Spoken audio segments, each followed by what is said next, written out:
Hello everyone, কি খবৰ সকলো বহুত বেছি ভাল থাকে নতুন এটা ভিডিও এই দুদিনমান মই ভিডিও দিয়া নাই আৰু দুটামান কথা আলোচনা কৰিম আজি তাৰ আগতে তোমালোকে যদি মোৰ চেনেলটো সাবস্ক্ৰাইব কৰা নাই সাবস্ক্ৰাইব কৰি দিবা বেল আইকনটো ওপেন কৰি দিবা আৰু তাৰ আগত তোমালোকক মই এটা বস্তু দেখাই লৈছো পৰিবেশটো চোৱা ইমান ধুনীয়া পথাৰৰ মাজত পথাৰত আহিছো যেহেতু ইয়াৰ পৰা ভিডিওটো বনাইছো দুটামান কোৱেশ্চন আছিল ফোন কৰিছিল হেতু কাৰণে মই ভিডিওটো বনাব ললো তৎক্ষণাতে কাৰণ মইটো কোনো প্ৰিপাৰেচন নাই তৎক্ষণাতে বনাব লগা হল দুটামান কথাৰ ওপৰত দুটামান কথা মই কথা পাতিম অসম পুলিচৰ ওপৰত তো অসম পুলিচৰ আমি প্ৰথম কথাটো পাতিম ধৰিলক আমাৰ যি অভাৰলিপিং আছে অভাৰলিপিংৰ ওপৰত আমি নেক্সট কথাটো পাতিম ধৰিলক আমাৰ যি কাট অফ টু মাৰ্কছৰ ওপৰত কাট অফ মাৰ্কছৰ নেক্সট কথা পাতিম আমি ধৰিলক নতুন ভেকেন্সিৰ ওপৰত তিনিটা ভেকেন্সিৰ ওপৰত মোক এজনে ফোন কৰি আছিল মোক বুজি বহুত বেছি কৈ আছিল যে কমেন্টও কৰি আছিল বা সুধিও আছিল যে অভাৰলিপিংৰ ওপৰত মই চোৱা আগতে তোমালোকক ভিডিও দিছিল অভাৰলিপিংৰ ওপৰত তাৰ উপৰি তোমালোকক যদি সেই ভিডিওটো চোৱা নাই তোমালোকে ডেসক্ৰিপচনত গৈ তোমালোকে চেক কৰি চাব পাৰা আৰু তাৰ উপৰি মই তোমালোকক ইয়াতে দুটামান সেই বিষয় অভাৰলিপিংৰ বিষয় থুলমূলকে দুটামান কথা কম তাৰপিছত আকৌ নেক্সট তোমালোকৰ লগত পাতিম কাট অফৰ ওপৰত কাট অফৰ ভিডিও দিছিল মই তোমালোকে প্ৰত্যেকখন মুখে কৈছে যে মোক মুখন ডিস্ট্ৰিক্ট লাগে তেমখন ডিস্ট্ৰিক্ট লাগে চোৱা একেলগে গোটেইখন ডিস্ট্ৰিক্ট বনোৱা 35 ডিস্ট্ৰিক্ট বনোৱাটো ধেমালি নহয় তো এটা ডিস্ট্ৰিক্টত বহুত বেছি এনালাইজ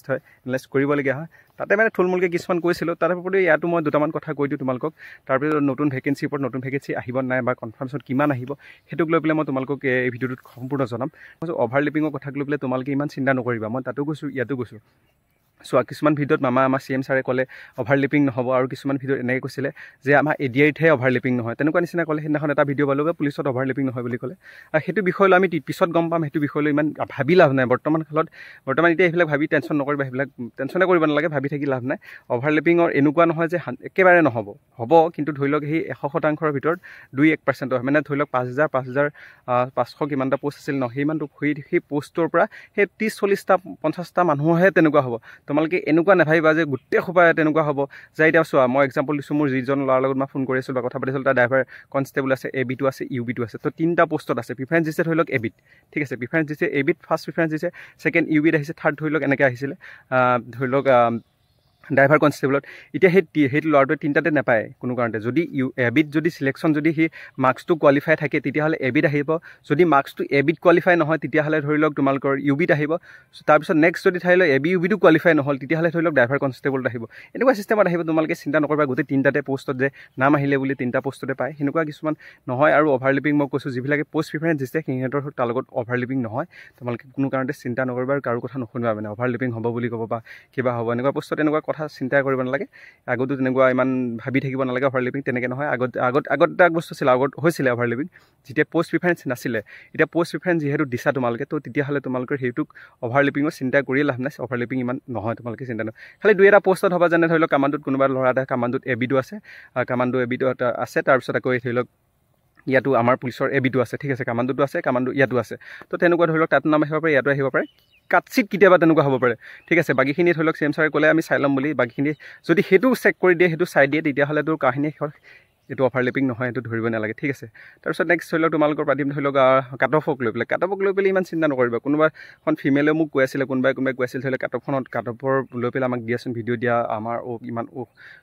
ডিষ্ট্ৰিক্ট অমুকখন ডিষ্ট্ৰিক্ট আমাক মোক কাট অফটো লাগে চোৱা ইমান ভাবি নাথাকিবা 2-3 যদি বাঢ়ি থাকে তেতিয়া টেনশ্যন নকৰিবা চোৱা এটা কথা কি আৰু কোনোবাই কমেণ্ট কৰি দিব 2-3 বাঢ়ি থাকিলে হ'বনে চোৱা 2-3 বাঢ়ি থাকিলে হ'ব বুলি কিহৰ কাৰণে কৈছোঁ যেতিয়া তোমাৰ কাট অফ যিটো মাৰিছিলা ফাইনেল এয়া ভাইভাৰ দিব কাট অফটো মাৰিছিলে তাৰ পৰা 2-3 বাঢ়ি থাকিব বুলি কৈছোঁ ঠিক আছে ইয়াত তোমালোকৰ তাত আছে প্লাছ কৰিব লাগিব তোমাৰ এক্সট্ৰা মাৰ্কছ আছে আৰু ধৰি লওক ভাইভাৰ প্লাছ আছে সেইখিনি প্লাছ কৰি তোমালোকে যি হয় ইমান চিন্তা কৰিবা 2-1 কিছুমান পইণ্টত থাকিলে বাঢ়ি থাকিব সেইটো বিষয়লৈ মই কৈছোঁ তোমালোকে সেই ভিডিঅ'টো চোৱা নাই যদি তোমালোকে সেই ভিডিঅ'টো আছে ডেসক্ৰিপশ্যনত তোমালোকে গৈ পেলাই চেক কৰি চাব পাৰা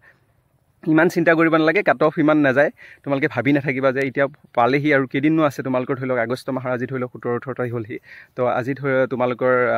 ইমান দিন গ'লেই আৰু আগষ্ট গ'ল ছেপ্টেম্বৰৰ কেইটামান দিন যোৱাৰ পিছতে তোমালোকৰ ৰিজাল্টটো 100% পাবা লাষ্টলৈ ধৰি লওক 9 তাৰিখলৈ হয়তো দিব পাৰে বা আগতো দিব পাৰে তেনেকুৱা নিচিনা কনফিউজন আছে তোমালোকে অফিচ নটিফিকেশ্যন আহিলে তোমালোকে গম পাব পাৰিবা যে কি হৈ আছে কি হোৱা নাই ঠিক আছে তোমালোকে গম পাবা আৰু সেইটো আমি অপেক্ষা কৰোঁ অফিচিয়েল নটিফিকেশ্যন চেক কৰা তোমালোকে কেতিয়া আহে বা CM ছাৰটো কৈছে 9 তাৰিখে আমাৰ ৰিজাল্ট দিব ধৰি লওক তাৰ আগতো আহিব পাৰে হয়তো যেতিয়া অফিচিয়েল নটিফিকেশ্যন দিব তোমালোকে গম পাবা তো বাকী 10 তাৰিখেতো এপইণ্টমেণ্ট দিব সেইটো গমেই পাইছে তোমালোকে বাকী ইমান ভাবি থাকিব নালাগে আহিব নাম আহিব আৰু এটা কথা কৈছিলে তোমালোকে ধৰি লওক এয়া নতুন পোষ্ট আহিব নেকি, নতুন পোষ্ট 100% আহিব। CM ছাৰে আগতো গৈ আছে তেনেকুৱা মিটিং চিটিঙত গৈ আছে। ধৰি লওক এবাৰ ধৰি লওক কেনেকুৱা চিষ্টেম হ'ব, পুলিচৰ প্ৰতি বছৰে নতুনকৈ